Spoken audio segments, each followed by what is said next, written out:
Assalamualaikum warahmatullahi wabarakatuh.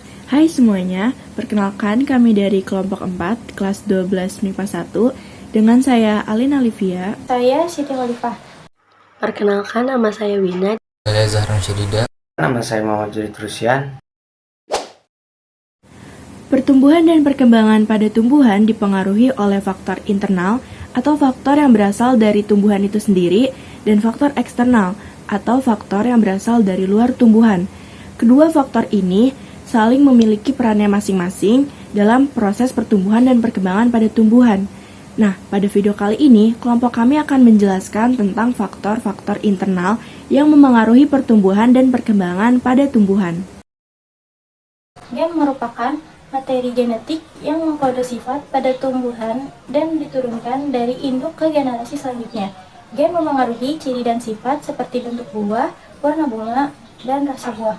Contohnya gen pengatur warna pada bunga mawar, sehingga menghasilkan bunga mawar yang berbeda warna. Ada yang merah, pink, putih, dan lain-lain.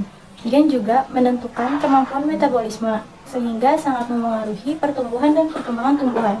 Meskipun faktor dari gen sangat penting, namun faktor ini bukan satu-satunya yang menentukan pola pertumbuhan dan perkembangan tanaman, karena banyak terdapat faktor-faktor lainnya.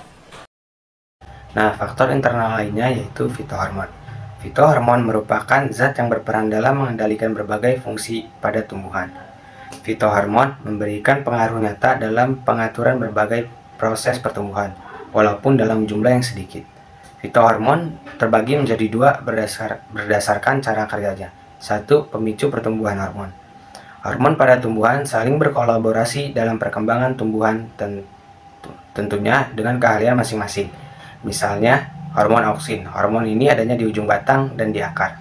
Fungsinya adalah mendorong pemanjangan sel, pertumbuhan pucuk atas dan hambatan pucuk samping, dan bertanggung jawab dalam pembengkokan batang ke arah cahaya datang.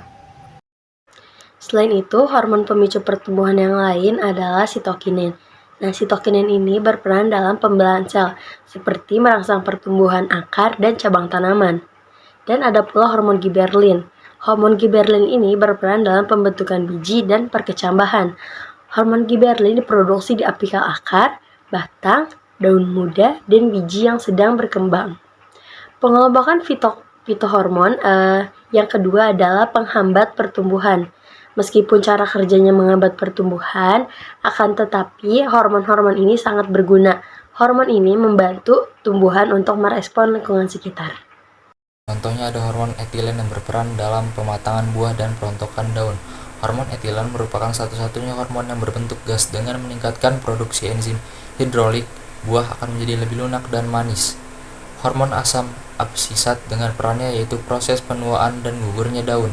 Misalnya saat terjadi kemarau yang membuat tumbuhan sulit hidup dan di lingkungan yang minim air, tumbuhan akan menggugurkan daunnya.